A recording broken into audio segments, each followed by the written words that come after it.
Hello everybody, good morning. Oh, what's happened to my voice? Oh, hello everybody, good morning and welcome to the United Stand. I'm Mark Goldbridge and this is your latest Manchester United news as Manchester United put in another bid for Dorgu. The full truth around the price for Garnacho, an absolute disgrace, comes out. Alvaro Fernandez is still waiting to hear whether he could be an option. Is that fair on a young player that we're leaving him, uncertain? Typical United and Glazonomics, I suppose. Enciso has been linked to Manchester United this morning. Also, Ruben Amorim could be making a few risks tonight. It is match day against Rangers. Will we see the return of Casemiro? Should we see the return of Casemiro? We'll see about that as well. And of course, lots of other things to talk about. I actually want to delve into something about the state of this team as well. And whilst why you're so important, of course, so many fantastic comments on a daily basis and especially this week. But also, I think that I want to defend, if I have time, this community and United fans, really, because I look at the last few months of Ollie, the last few months of Ten Hag, and I think United fans were saying one thing, but there was also a media saying something else, and they've been absolutely exposed in relation to that. So yeah, we'll get into that as well. But look, let's fly straight into it. We want to talk about Dorgu, what's going on. It is a news show. So effectively what's happening with Dorgu is that United are expected to put in another bid today. Dorgu wants a Manchester United move. There has been discussion from the Lecce side that they don't want him to go because they don't want to get relegated, boo-hoo and all that. I mean, I can understand that, but the problem you've got is you've got a club in Manchester United who want to make this deal happen, and then you've got a player who is absolutely focused on being a Manchester United player. Sorry, I'm slightly, if you know me, you know, I'm distracted at the moment because I'd forgotten to put the tweet out. Okay, I'm with you now. So yeah, Dorgu bid going in again. Fabrizio was saying it's probably not going to be the 40 million euro, 33 million pounds. Keep an eye on exchange rates. That might be coming back again in a minute. So 40 million euro is about 33 million pounds. This is what Lecce want. Manchester United don't want to get anywhere near that. The feeling is that this will drag out long, which is a shame because we actually do need a left back, well, probably a year ago. So yeah, I think that certainly will happen. But the question's going to be about the fee, and the question's going to be about whether it's the right sort of deal to do. As I said, I quite like the signing, but what we would have to say about this signing is that, I think it's really important to acknowledge the damage that fees do to this football club. And sometimes we had this in the summer. So I really want to say this, and I'm going to. Right, in the summer, there was a lot of things that I liked, which in hindsight probably weren't as good as I thought. I liked the signing of Agate, I liked the signing of De Ligt, Mazraoui, Xerxes, Yoro, and I still do. It's not that I don't like, but I think in that moment, because I liked those signings, I was like, things are changing at Manchester United. But I look at them now and I go, well, they weren't really. We took ages to do those deals. Agate was linked to us in June, didn't come till the end of August. So there were still similarities with what we've seen in previous summers. But what I did like was that when we bid for Branthwaite twice, we then walked away. And there was, it's always, I think you can always be Billy Big Bollocks in the transfer window when you haven't got a game against Fulham at the weekend where you're probably going to lose.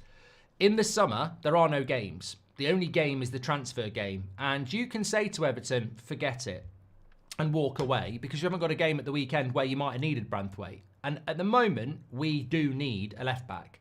So this whole walk away thing probably doesn't cut it with a lot of people. But I liked that in the summer. I liked the fact that, Everton said we want 70 million, Man United bid 45 and then walked away. I liked the fact that we did that because we need to do that. Well, here's a scenario where we need to do it again. And I don't think we will. And I think that shows you that this whole new world under Ineos that we were hoping for actually is a bit of a farce. Because in the summer, they've got this attitude of we will walk away, but now it doesn't look like we have that attitude again. And the problem is, if you don't walk away, you walk straight into problems. And those problems will be, because we've seen it with multiple players, when you overpay and they don't succeed, then you're stuck with them.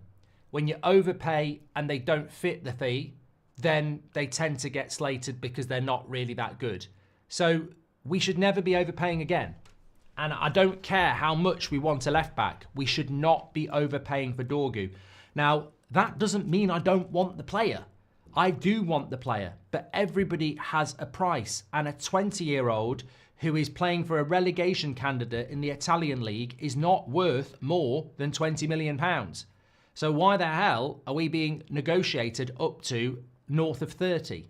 And that to me is the issue, because if you play £30 million for Dorgu, you're not far away from what you would get Kirkes for or Anthony Robinson for. You know, literally, probably with good negotiation, you could get Anthony Robinson for about £45 million. You could get Kirkes for about £45 million. And we're going to pay 30 for a 20-year-old who's never set foot in this league. That, to me, is my problem. The fee is creeping up. And my concern is that we've seen this time and time again, and the definition of insanity is doing the same thing over and over again. So it's a weird one for me, and I don't know what your thoughts are, but it's a weird one. I like the player, but the price is always important. Sometimes I like selling a player, but the price is important. Like if I think we should sell a player, but then we sell them for 10 million under their value, that's a bad deal. Doesn't mean I don't want them to be sold, but that's a bad deal. And when we buy a player that I think we should buy, but we overpay, that's a bad deal, because down the line, not every transfer that you think is going to work, and then you can't sell them. I mean, he's unsellable if he flops. You spend 30 million on Dorgu, he's unsellable unless he becomes one of the best left backs in Europe. You don't sell middle of the road left backs for 35 million. So straight away, we're buying another player where if they're not an absolute success, we're going to lose money. And that's what United never think of. In the world of transfers, 40% of transfers fail. Across the whole world. Across the whole history of the Premier League, 40% of transfers flop.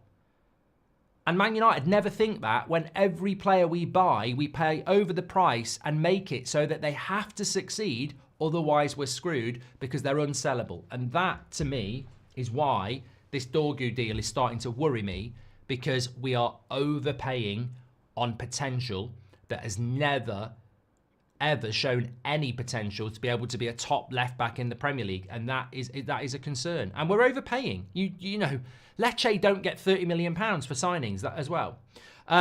What's almost more worrying is Glinios seem to think that selling Garnacho and getting a single prospect left back will somehow fix this team. It's honestly scary, says Club 1878.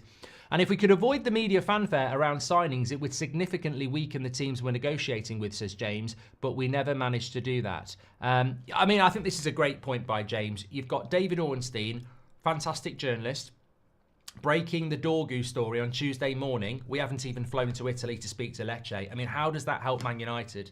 I do question, well, I think we all do, but I do question how the football club is run. Because if I was Sir Jim Radcliffe, everything that happens to that football club damages it. The wages we pay, the transfer fees we pay, the players we recruit don't play well enough. And, you know, for business people, you'd think they'd want to be watertight on transfers. And we're not. We never are. What does rock bottom look like? I can sense it, says Keel. I don't think you can envisage what rock bottom is. Rock bottom is bankruptcy. Rock bottom is this club in, you know, on the brink. I don't think that will ever happen, but that's rock bottom, and other clubs have been there. Hi, Mark. Thank you for all you do. My wife and I recently lost our unborn child. The content helps keep my mind off things, says Swish Swash. Really sad to hear that, mate. I'm sure there'll be a lot of people in the comments that are sharing my thoughts with you and your wife. Horrible thing to happen, and yeah, there's not a lot I can say, is there, about that? Unfair, but I'm glad you're part of this community, mate, and thanks for being part of that, and thoughts with you and your wife. Could have offered Delo the other way and gotten Dorgu for a lot less. Two birds, says Red Smurf. Yeah, but you know what, really? I mean, that's fantasy, isn't it, Red Smurf? You know, then Lecce are never going to... Delo's never going to go to Lecce, is he? Morning, Mark. Off to Old Trafford later and a little anxious. I'm looking forward to tonight, mate. I think we will react, but I don't think it'll be easy. Solid Blake's been a member for 23 months as well. Sujoy, welcome to Members Club. Arch says, I'm done with the Glazers. So much for best in class. Also about FFP. If the owners invest in it, it is fine, I think. Please validate if possible. Red Smurf's gifted 5 memberships as well. Thank you very much, Red Smurf. You're a legend this morning. Give him some love. An unproven Dorgu and McTominay are the same level, says Hayden. And Dorgu would be an underwhelming signing for me, says Daniel Amadi. Well, mate, look at it like this. You should always use, this is what I say about Garnacho. You should always use the market as a barometer. Because people will always try and twist and turn it, but you should always use the market as a barometer. And in life, in football, inflation goes up. So if we paid 89 million for Paul Pogba 8 years ago or whenever it was, that's the equivalent of about 150 now. That's just the way the football industry works. Prices go up, they don't flatline and they don't go down. So we sold McTominay for the same price that Lecce want Dorgu for. Scottish international, Premier League proven, regular goal scorer in the Premier League and international football, and now in Italy, going for less money than what Lecce want for Dorgu. And tell me I'm wrong. Tell me I'm wrong. Also, on top of that, Wan-Bissaka, half the price. Now, I know his contract situation was a little bit different, but this is what I mean. We sell cheap and we buy high, and we wonder why FFP and PSR are a problem. That's got nothing to do with debt. FFP and debt, they don't really go in hand. That's the Glazers destroying the club in a different way. FFP is about revenue against your transfer spends, etc. So that's the one area where buying high and selling low is stupid. Like, absolutely stupid. People talk about Ten Hag spending 600 million. I'll always die on this hill. He didn't spend 600 million at all. The Pratts who were doing the deals overspent. We probably should have spent about 450, and we spent 600. I mean, straight away, Anthony was 30 million overpriced because we did it late. Casemiro was about 20 million overpriced, and it adds up. And people go, ow. But the point is, even if we'd got Anthony for value at 50 million, that's 30 million that we would have spent on Gakpo. Like that's well known in the club.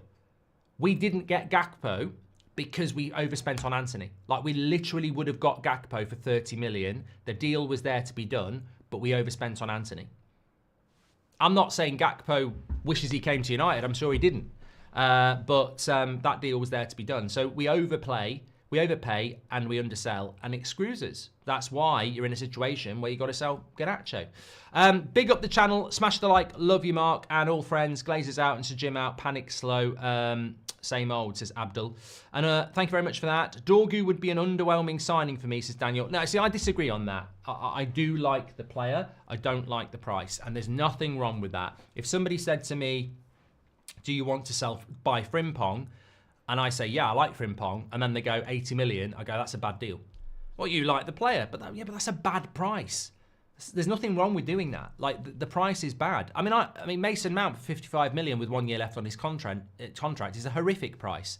Doesn't mean he's a bad player, but it's a horrific price. And I think that's what we're heading towards with Dorgu. And it's desperation street, like everybody said. Desperation leads to these decisions, and I'm amazed that we've got owners that are still doing this, yet they're meant to be something new.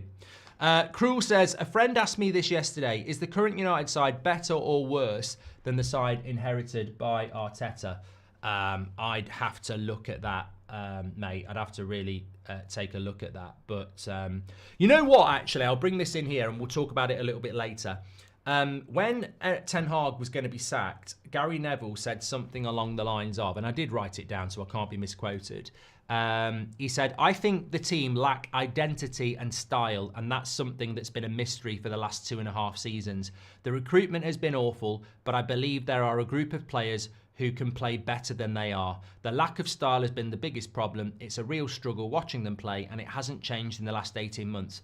That has been as bad as the results. So effectively, Gary Neville saying that Ten Hag's not getting the best out of these players, the style of football's not been good, and the recruitment's been bad as well.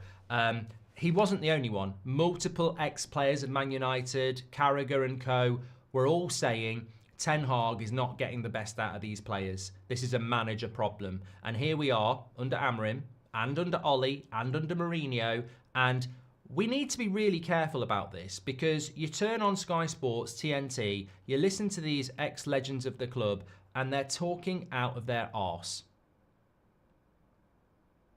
I listened to this community over the last 12 months, and I'm getting a different message.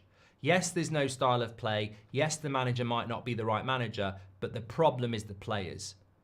It's got nothing to do with the manager not getting the best out of them or not being able to get them to play a style of play. It's a problem with the players, and it's been absolutely exposed by the fact that Amorim's come in, one of the best up-and-coming coaches in the world, and the same problems there. There's no style of play. The players aren't good. Are we going to make that same mistake again? Are we literally going to be the same set of idiots that go, well, Mourinho's got to go. These players are better than this and he can't get the best out of them. Oh, Ollie's got to go. He's not getting the best out of these players. Oh, Rangnick's got to go. These players are better than this and he's not getting the best out of them. Oh, Ten Hag's got to go. He's not getting the best out of them. Oh, Amorim is just not all that. He's just not getting the best out of them. And there's a running theme here. We blame managers all the time, but there's a running theme of lack of style of play and apparently this myth that we're not getting the best out of our players. That predominantly comes from a mainstream who have millions of people watching them because they've got the TV rights, spewing shit. This is not the problem at Manchester United. The problem is not that we've got players that are better than they're performing. The problem is we've got players that aren't good enough. And there's a very big difference between managers not getting the best out of players and managers not able to get the best out of these players because they're not good enough. And that's the harsh truth. But we get told, yeah, Ten Hag's got to go. These players are better than this and he can't get the best out of them. Well, what's the difference with Amorim? Same set of players, can't get the best out of them. Because the truth is, for years, we've been hiding the truth. These players are not good enough. They're not good enough. There is no style of play because they can't do it. They can't play a 5-yard pass. They can't put a cross in the box. They can't mark runners on the edge of the box. They can't track runners. We see the basics and they can't do them. We need to stop making excuses, stop blaming managers and start realising that Fulham have got better players than us. That's why they're higher in the league. Brighton have got better players than us. That's why they're higher than the league. Why are you mentioning this in relation to transfers? Because this is the cycle that also needs to stop. We need to stop overvaluing players.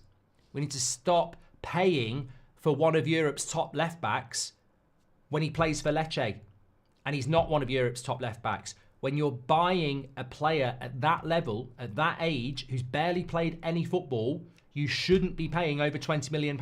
The market dictates it. If this was Brighton or Brentford, they'd let him go for about 18 million quid. We've got to stop paying the price, because the problem is, if I pay that price, I'm buying one of Europe's best left-backs, but I'm not getting one of Europe's best left-backs unless he becomes it. And we've got to stop doing that. And it flips the other way as well, because I think the Euro conversion rate is something we need to discuss here, because it's almost propaganda the way it's being reported in the media. I've noticed with Garnacho, they're blurring the lines between euros and pounds to try and make a transfer fee look more, appetizing. Have you noticed with Garnacho, all the journalists continually flip between pounds and euros to try and make it more appetizing? So we're hearing 60 million euros for Garnacho. 60 million euros in today's market is 50 million pounds. 50.7 million pounds.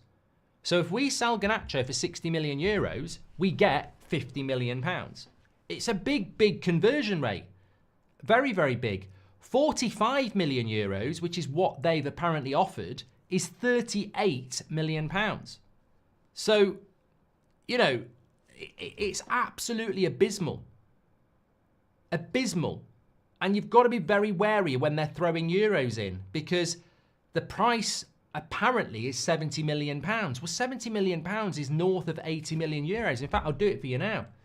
Let me do it. 70 million, it's 82 million euros.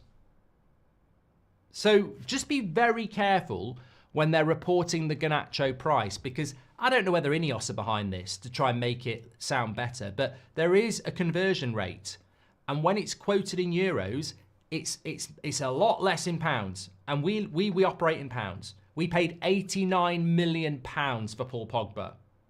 We paid £80 million for Anthony, £80 million for Maguire, £55 million for Mason Mount. So remember, this club operates in pounds. You're being quoted in euros, and some people maybe haven't been on holiday recently. Euros and pounds ain't close anymore. 60 million euros, 50 million pounds. 45 million euros, 38 million pounds. These are disgraceful prices for a player that, in contrast to Dorgu, has, over the last 3 years, competed and succeeded in multiple major trophies at international and club level, and has shown massive potential.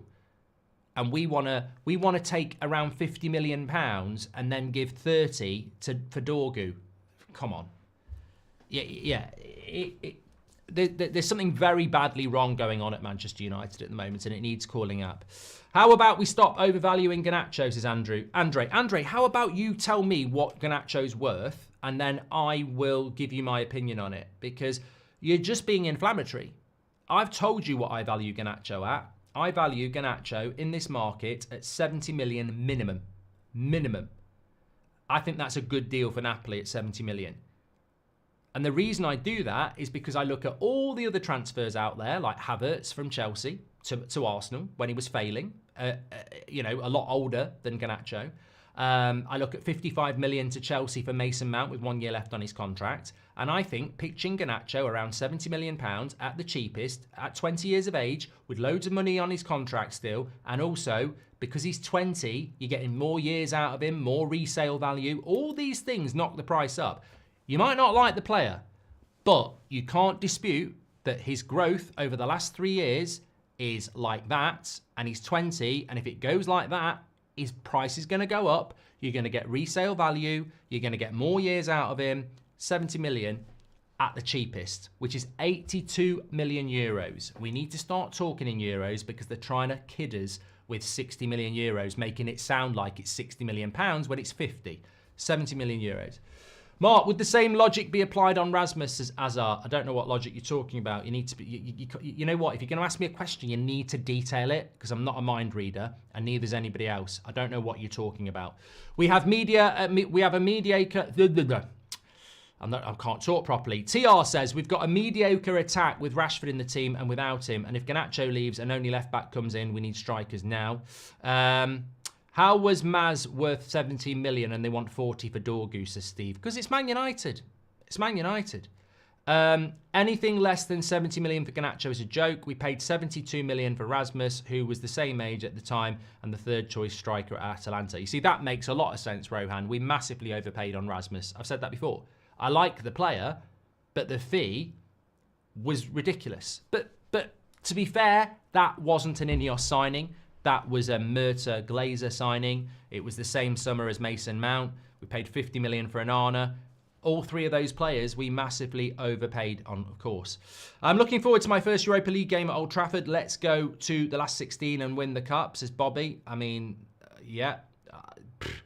Can you confirm owner investment can be used for transfers and that would be fine with FFP? I remember reading this somewhere. Can you validate it? Arch, do I look like I'm a fucking accountant? I don't know. I don't know the answer to that. And I'm not going to sit here and answer it because I don't know it. I would say it's very unlikely that an owner can invest money into transfers because Newcastle can't do it. And they're the richest club in the world. I think what you're trying to say is, if I'm the owner of Man United and I've got £1 billion in my personal wealth, can I put 300 million into the club to be spent on transfers? No, because Newcastle can't do it. I think there is something you can do, but I'm not an expert on that, and I don't.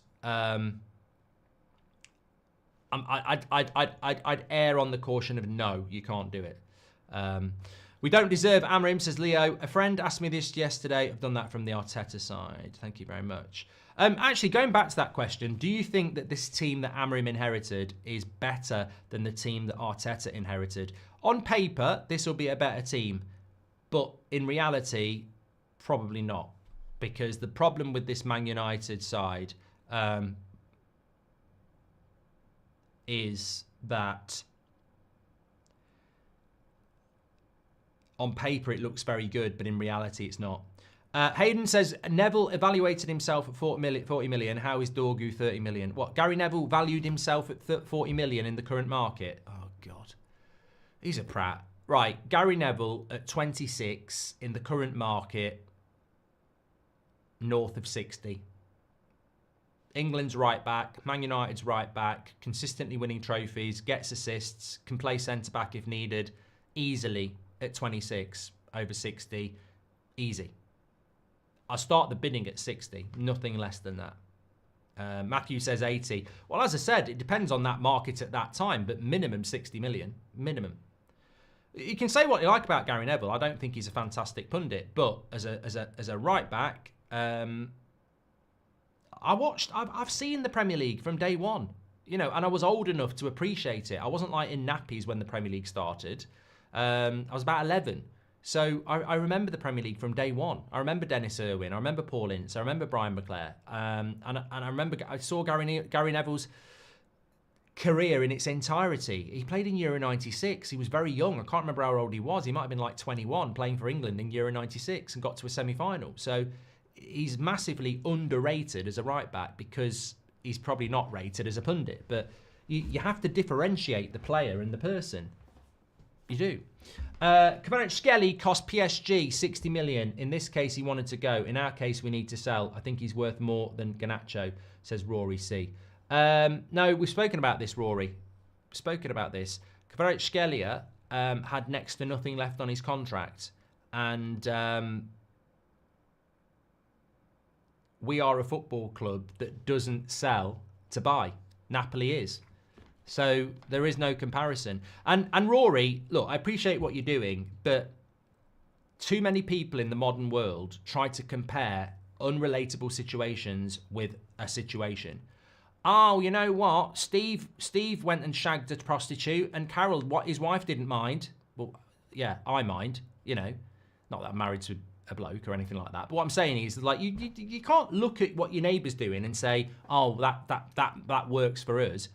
I hate to use a Gary Neville phrase, but we're Manchester United, Rory. We don't sell George Best, David Beckham, Paul Scholes when they're 20 years of age and we haven't reached their potential. That's not what we do. We've had a young player on our bench since the 1930s. Manchester United is intrinsically linked with youth development. Busby Babes, you know, in a couple of weeks, we are remembering the anniversary of the Munich tragedy where the Busby Babes died. That team died. It was about youth development. I think some people get it and some people don't. Some of us are massively, massively insulted by what the Glazers and Ineos are about to do with Garnacho and maybe Mainu in the summer.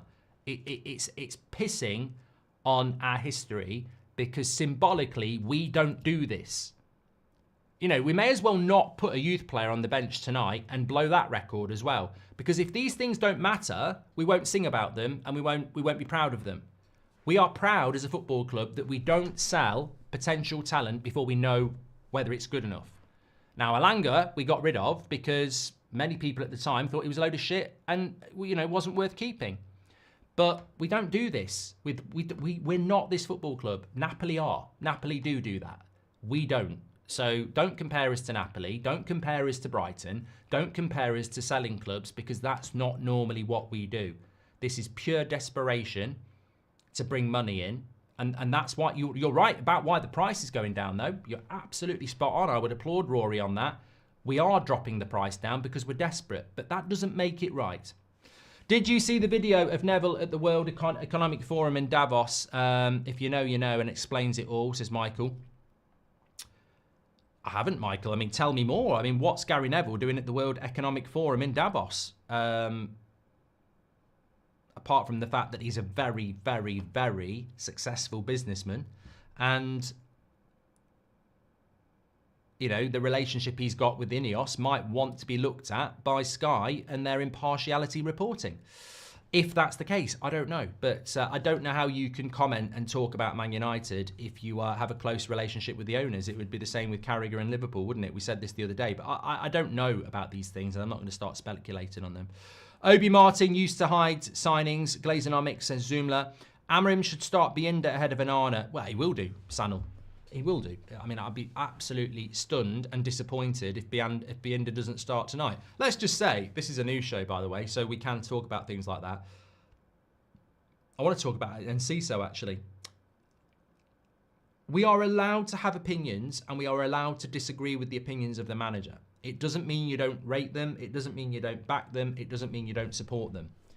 If Amorim was to start Rashford, Casemiro, Onana tonight, I wouldn't be happy about it, and I would vocalise that. I would say, you're undermining yourself. Is he losing faith in himself? Is he losing confidence? Because, you know, starting Casemiro and Rashford sends a terrible message. And starting Onana, I mean, come on. You can like Onana, you can think he's a load of rubbish, but he cost us the game again at the weekend. I mean, that third goal for Brighton is absolutely calamitous. He can't start in goal tonight. I don't care whether it's Europa League, FA Cup or Premier League. He would have to be dropped. Bienda's last game was a good game, so he would have to be dropped. Real Madrid bought Vinicius Jr. No way they're selling their best young talent, but we becoming a low-level team, says Ray Carl. Hope you're doing well, Ray. We always talk about individuals. Now we have to focus on team spirit, says Tom. Gareth Nolan, welcome to the Members Club. Thank you very much. Get your badge in. Hope you're doing well. With only a week left in the window, I won't be surprised if we don't sell anyone and the end of the season with the current squad, which is scary to think about, says Mullen. Can we remember this is Ineos' third window? They completely dropped the ball last January too. Get ready for there's no value in the market, says Pete. I reported it yesterday. They've already dropped the ball in this market. The fact that there's a week left and we're trying to sell a young player to buy players just stinks of desperation. I mean, we laugh and joke about this, but it's almost like Man United over the last 10 years have forgotten that January happens after December and that January is a transfer window. We end up around the 20th of January and remember that there's actually a transfer window and start going, fucking out, what are we going to do? It's every year. Bad PR strategy and previous transfer deals are now compounding to a situation that we can't negotiate properly, says Patrick Lynch. Yes, there is an element of that. There is an element of that, Patrick, actually. It's a good point, and I'm not here to defend, but I'm here to be fair. If you are the owner of Man United, you are, of course, living with the past's mistakes. So when you try and negotiate with Lecce, you are going to get them thinking about 50 million for Wan-Bissaka, 80 million for Harry Maguire, 75 million for Sancho, 80 million for Anthony. All of this money going to small clubs, Dortmund, Ajax, Leicester, Palace. And I say small clubs comparatively, they're not Real Madrid, they're not PSG, etc. So they're always going to come into it with that. But that is why a clean break was so important, because Ineos can come in and say, we're in charge. But if I'm Lecce, I'm going, well, a quick Google shows that you're not in charge. The Glazers are still in charge. So, yeah, we want 30 million. Yeah, but we're not doing that anymore. Yeah, but you are still owned by the Glazers. I'm sure you've got Joel Glazer WhatsApping you. In fact, that's just pinged there. What's he saying? You know, you're still owned by the Glazers, so we're still treating you the same. Whereas if the Glazers had gone, and let's say Elon Musk or Qatar had bought the football club, it's a new Man United then. You know, there is no Glazers. There is no, yeah, we might have paid 80 million for Leicester, but that was the Glazers. We're not doing that anymore. There's not been a clean break is what I'm trying to say. And I think Patrick makes a good point. We are still clearly behaving very similarly to how we have in the past. And we're certainly still being paid, being treated the same by other clubs. There's, you know, Lecce aren't going, oh, it's Man United, let's take 15 million. They're going, it's Man United, let's double it. What, if any, positives have you seen this season, says Brandon? Are there any players other than Ahmad that you're happy with? I like the look of Agate this season. I like Agate, I like De Ligt, I like Mazraoui. I think in a team as bad as this, to be a new signing in a new country and perform like they have, I'm very happy. It's very difficult to remember that many new signings that have performed that well. Even when we were good, there's not been, even when we were winning titles and we brought a player in, it takes time for people to settle. I mean, look at people like Veron. Veron was a brilliant signing, couldn't settle in a brilliant Man United side. So I'm very happy with those three. I think they have settled in difficult situations and can only get better. I think Maguire, as we know, has had especially a good last few weeks. But beyond that, I think it's been very sporadic. I think there is potential with Xerxes and Yoro as new signings as well. I think Garnacho, to be fair, has been in and out this season. I think he started the season quite well, but obviously in recent weeks, God knows what's going on in his head. Delo's a weird one. But yeah, Mainu's another weird one. I mean, these are players I would expect to be part of our future, but they haven't had the best of the season, have they? Rashford starting today or on the bench would be the first thing I would doubt about Amorim, and I don't want it, says Yechi. Look, my only message to Amorim would be just be very careful. You retain the support of this fan base, but that support is not always going to be guaranteed. And what I mean by that is every manager from Jose to Ten Hag had full support. And every fan was like, I'm not turning on the manager, it's the Glazers. But where did it end up? Gradually, you can erode that trust. And if you're thinking about bringing the likes of Casemiro and Rashford back, it will erode the trust. People won't start saying Amorim out, but it's like the sea washing up against the sandcastle, isn't it? The first few waves barely do any damage, but the next few start to knock the sand slightly, and eventually it will collapse. So Amorim's in a bad position as a manager. Like, the results normally dictate how people think about a manager, but he's almost immune to that because we're used to how bad this team is. So he's not going to lose fans because of that. He's not going to lose. He's going to gain fans because of the way he speaks. But if he starts doing things that we've seen before, like picking players because God knows what, then that will start to cause him a problem, because fans will start to think, well, we've been down this road before. Player power, weak boards, and that's what can damage a manager. Glenn C says, fair enough, but Sir Alex sold Keith Gillespie to buy Andy Cole. He was seen as very promising at the time, and the fans weren't happy.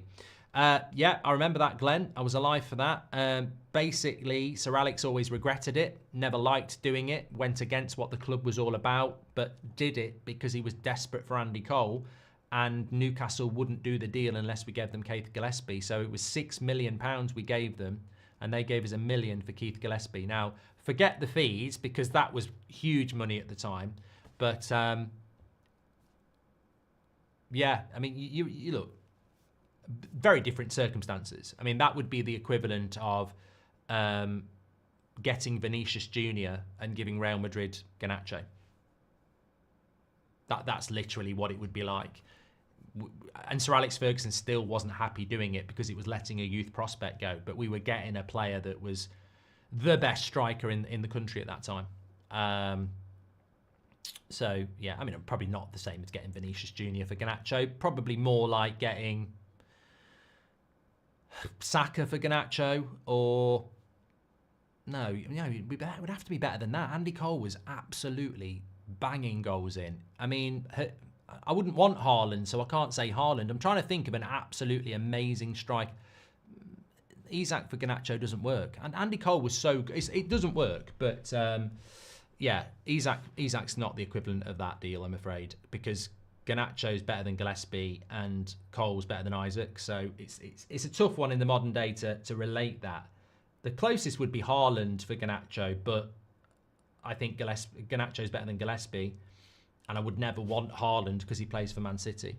Harry Kane at his best, that's what I would say. It would be like swapping Harry Kane at his best for Garnacho a year ago. That's probably what I would say. I quite like that one. Would love to see Rashi starting for United, says Dom. Yeah, you're probably about the only one, mate. But good for you. Fair play for saying it. Does Alvaro even want to come back to us? Oh, yes, Chris. 2 stories I need to talk to you about this morning.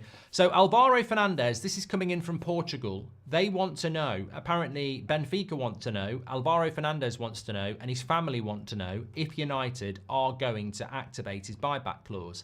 Because obviously, Man United can just press that button and bring him back if they pay the money, and no one can do anything about it.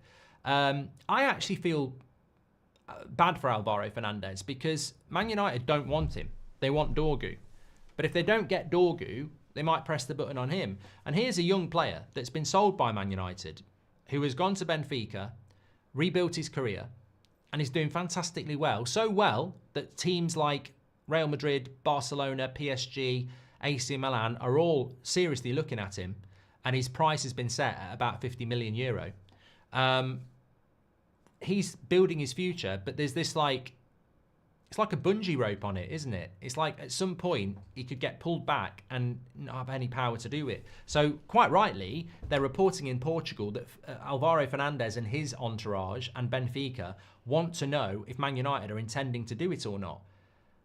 But unfortunately for Alvaro, we are a club that is run badly, and you're not going to get treated well like that.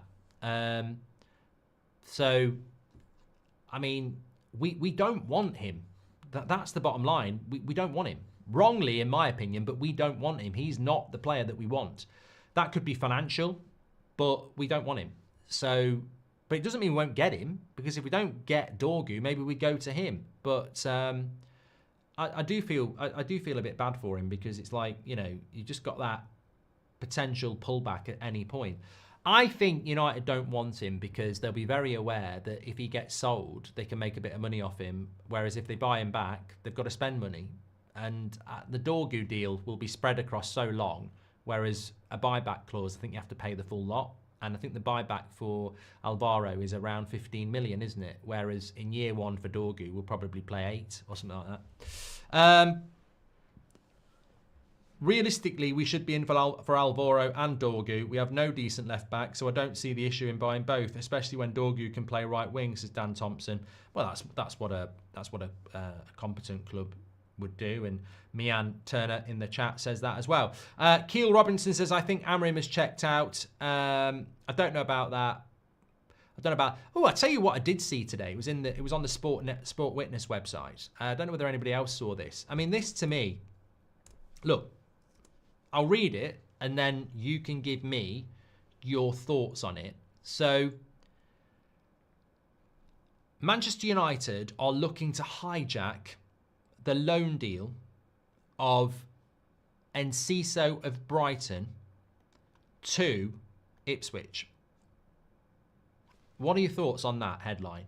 Man United are looking to hijack the loan deal of Enciso of Brighton to Ipswich. Or Tom Grant says it's absolute bullshit. It probably is bullshit, mate, but my point is, NP says I can only laugh. Yeah. Take it on face value and substitute Man United for Arsenal or Man City or Liverpool. When you're hijacking a loan deal to Ipswich, I really do start to worry. Yeah. I mean,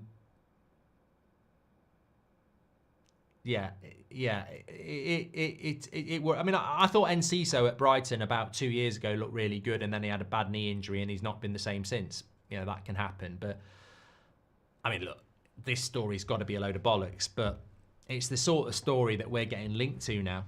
You know, we used to be linked to buying Gareth Bale or Cristiano Ronaldo, and now we're getting linked to a loan deal for Enciso where we're going to swoop in and stop Ipswich. It's certainly an odd rumour, Nabil, and yeah, I mean, would you take him? He's probably better. You know what? He probably is better than a lot of what we've got, but it's certainly a weird one, and I just think it's a sign of the times that Manchester United are there. Man City have accepted an offer for Kyle Walker to join AC Milan. The deal is thought to be 4.2 million loan with an option to buy. I mean, that's incredible to me. It's absolutely incredible. I mean, if Rashford had gone to AC Milan and we'd got 4.2 million, I mean, Man City are getting 4.2 million for a 33-year-old Preston North End right back with a nitro boost. I mean, it's incredible. I'd have took 4 million for Rashford between now and the summer, and they cover half his wages. Yes, please. Fucking, it's unbelievable, isn't it? It's unbelievable. He's 34, 34, 34, and they're getting 4.2 million between now and the end of the season, and his wages covered. Fucking hell. It's incredible. Absolutely incredible.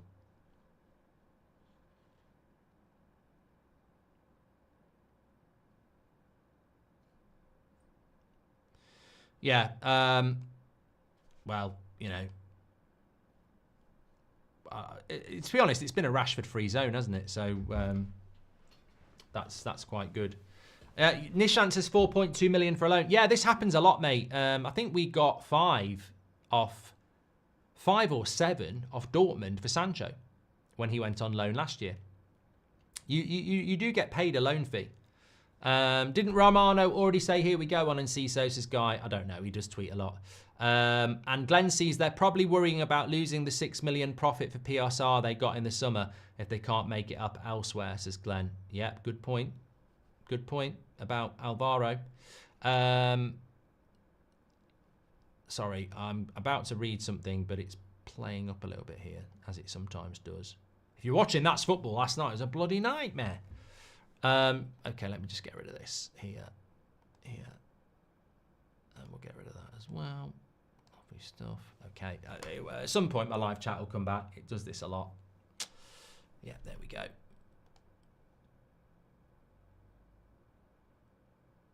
I don't know. It's always YouTube. It does it on as well. Just completely freezes and then comes up with a you need to reload. At this point, I'd take Jackie from Brookside, says Keel. I never watched it. Hi, Mark. Today is my mate Albin's 27th birthday. Can you please call him a big old prat? That's from Alexander. Well, happy birthday to Albin. And realistically, that was from Dan Thompson as well. I just want to quick check, see if anything's going on.